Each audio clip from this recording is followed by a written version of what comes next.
seorang lelaki jumpa Nabi SAW.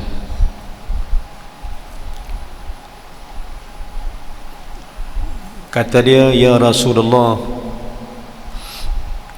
aku ni bukanlah orang yang kuat berpuasa di siang hari untuk mengambil pahala banyak. Aku ni bukanlah orang yang boleh berjaga malam untuk beribadat qiyamul lail untuk mendapat pahala banyak. Tetapi aku inginkan untuk mendapat pahala banyak, ya Rasulullah." Dia kata apa? Dia kata, pahala puasa siang hari itu besar, tapi aku tak mampu buat, pasal aku ada kerja nak kena buat.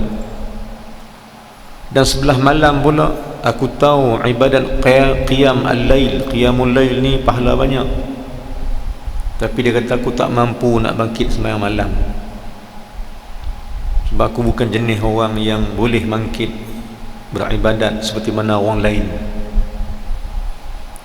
Maka dia kata, "Ya Rasulullah, bagaimana boleh aku mendapatkan pahala yang banyak, ya Rasulullah, untuk diri aku, sedangkan kalau aku boleh bangkit malam dan berpuasa siang hari, tentulah pahala aku banyak."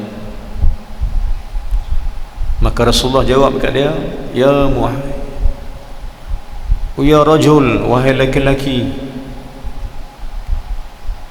jika engkau tak boleh berpuasa siang hari,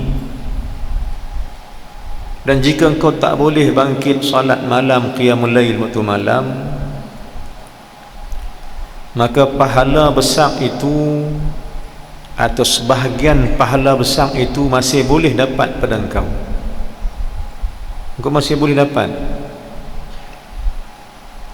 Kerana kaedah fiqh yang kita faham, ma la yudriku kulluhu la yutruku kulluhu. Perkara yang tak boleh buat semua, jangan tinggal semua, ambil sebahagian. Ini kaedah fiqh. Benda yang tak boleh buat semua, jangan tinggal semua, ambil juga sikit pun tak apa. Jadi kata dia tak dapat nak puasa siang hari, malam tak boleh bangkit tahajud. Apa benda aku nak buat agar bagi aku dapat juga pahala besar, redha Allah? Kerana Nabi kata kat dia, kalau engkau nakkan pahala besar, hendaklah engkau menjaga akan apa yang aku katakan ini. Apa dia, ya Rasulullah? Tanya pemuda ni. Apa benda yang apa yang istimewa ni, ibadat yang besar, apa dia? Jawab Nabi SAW, engkau jaga waktu antara maghrib dan isya engkau. Dengan apa aku nak jaga, ya Rasulullah? Kau jaga maghrib isyamu dengan beribadat di waktu itu. Kau ambillah masa itu untuk beribadat. Lepas solat maghrib, ambil masa untuk baca Quran, ambil masa untuk berzikir, ambil masa untuk buatkan benda-benda yang ibadat-ibadat yang lain. Nak qada solat, nak solat sunat, taubat. Dan kita ikut kitab fiqh, Syekh Dafatani sebut, di antara maghrib isya ini, jika kau tak ada apa nak buat, tak ada kuliah nak ngaji contohnya macam malam ni, hendaklah kau lakukan satu salat, dipanggil salat awwabin. Di antara maghrib isya ada satu salat yang disunatkan atas nama muakkad. Ini bukan qablah ba'diyah, luar daripada qablah ba'diyah. Ini sunat-sunat yang muakkad, ataupun sunnatun muakkadatun. yakni apa? Sunat awwabin. Apa dia sunat awwabin? Salat sunat bagi orang yang nak bertaubat kepada Allah Ta'ala. Maka Syekh Al-Fatani kata apa? Antara Maghrib Isya ni buat, jaga masa Maghrib Isya ni, jangan sia-siakan waktu tu dengan buat benda-benda yang tak betul. Duduk saja tengok TV, sembang. Jangan sampai macam tu.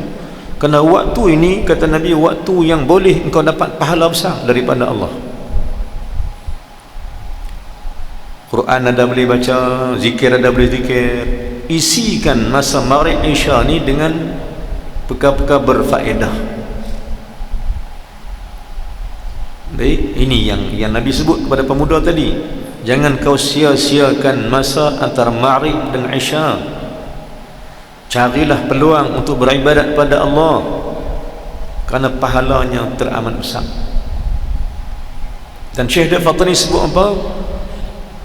Dalam salat awabin yang boleh kita buat ni, tapi malam ni tak buat. Sebab apa? Sebab kita ada benda lebih besar.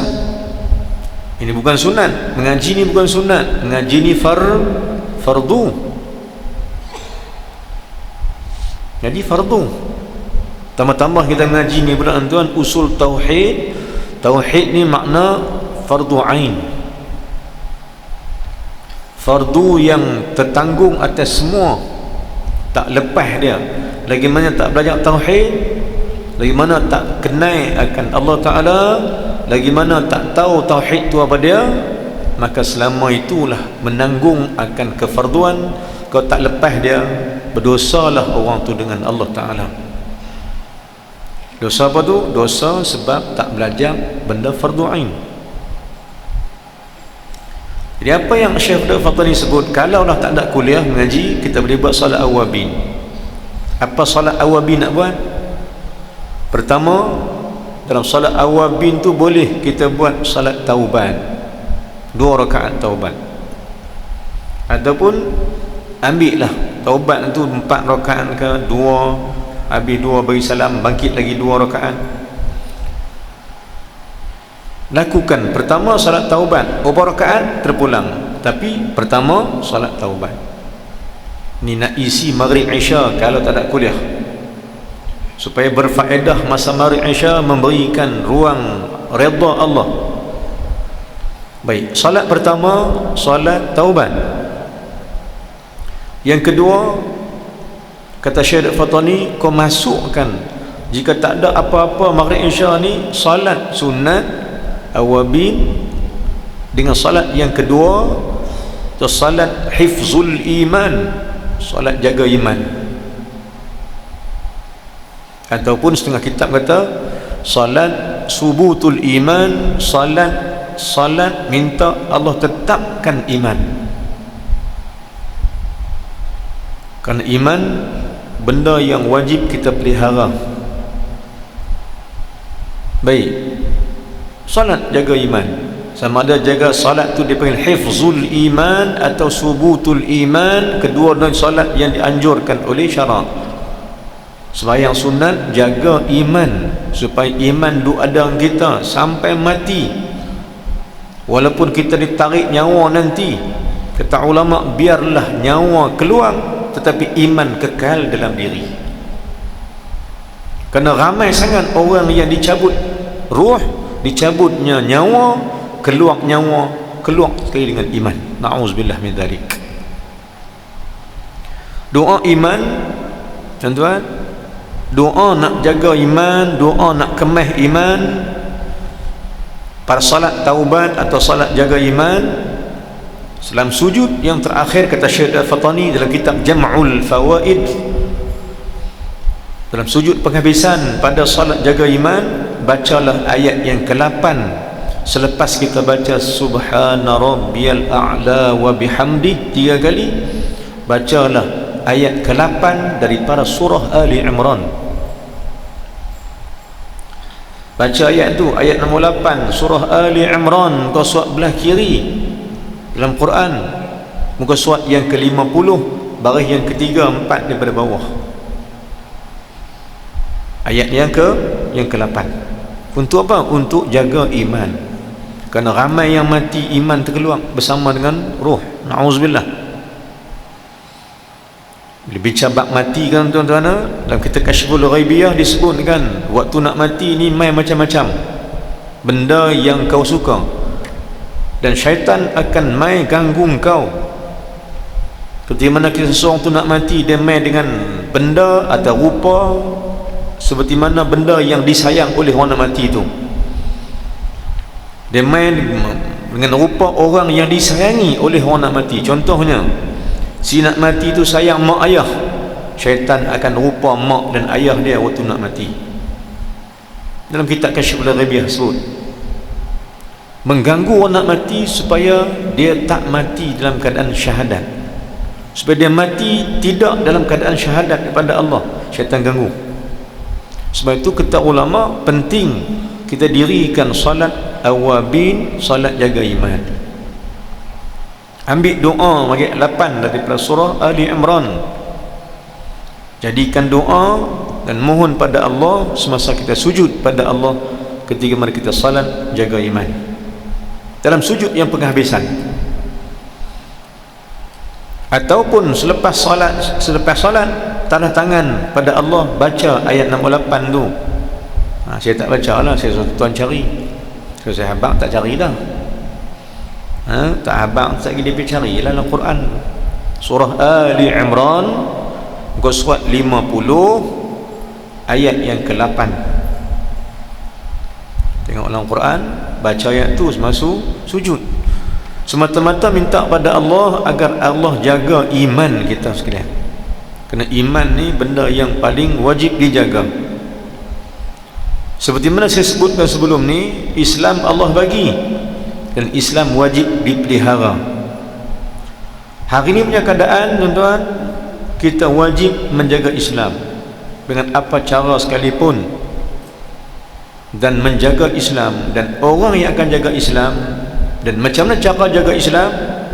Jawab ulama, jaga Islam dengan iman. Dan hanya orang yang beriman yang akan menjaga Islam sampai dia mati. Dia jaga Islam. Orang buat apa-apa ke Islam, dia akan bangkit lawan, kan dia memelihara Islam. Dan orang bersyahadat wajib menjaga Islam dan wajib menjaga iman. Tuan-tuan dan puan muslimin semua Allah mati sekalian. Baik. Salat yang kedua, salat jaga iman. Dan salat yang ketiga, salat taubat. Pertama salat taubat, kedua salat jaga iman, ketiga salat hajat. Minta pada Allah Ta'ala apa kita nak minta. Ini salat yang boleh ada dalam salat awabin, untuk mengisi masa lapang di antara maghrib isya kalau tak ada kuliah. Tetapi jika ada kuliah, mengaji ni fardu. Mengaji ni fardu. Tambah kita mengaji usul tauhid, nak kenal Allah. Maka bila fardu, sunat itu jatuh nombor 2. Sunat itu gugur bila ada fardu. Sepertinya gugurnya salat qabliyah pada orang yang tahiyatul masjid. Baik, pada orang yang adanya sunat tahiyatul masjid, maka baginya gugur qabliyah salat. Salat qabliyah gugur bagi orang yang ada tahiyatul masjid. Tetapi tak gugur bagi orang yang telah qabliyah, telah ada salat tahiyatul masjid, maka lepas daripada azan, sunat bagi dia menjalankan salat qabliyah. Baik, gugur bagi orang yang ada sunat tahiyatul masjid, bagi dia tak perlu lagi bersalat akan salat qabliyah. Sama juga bila adanya mengaji, maka gugurlah sunat-sunat yang lain. Hatta baca Quran pun tak boleh. Kenapa? Kerana baca Quran sunat, ngaji wajib. Dan saya pernah nampak waktu mengaji ada orang baca Quran, tak betul, amalan tak betul. Kenapa? Kerana memahamkan bahawa mengaji fardu ain, baca Quran sunat. Kita mengaji ni tuan-tuan sebab kita nak faham apa yang benda yang ada dalam Quran. Ini yang digariskan oleh ulama-ulama sekalian. Itu satu. Jadi peluang kita untuk dapatkan pahala, kalau segi pahala, peluang dibuka oleh Allah setiap malam antara Maghrib dan Isya. Kau tak boleh waktu tu barulah kita cari waktu malam, tengah malam untuk beribadat pada Allah. Tetapi sesiapa yang bijak, maka dia akan isi masa lapangnya antara Maghrib Isya untuk menjadikan diri dia hamba dengan Allah Subhanahu wa taala.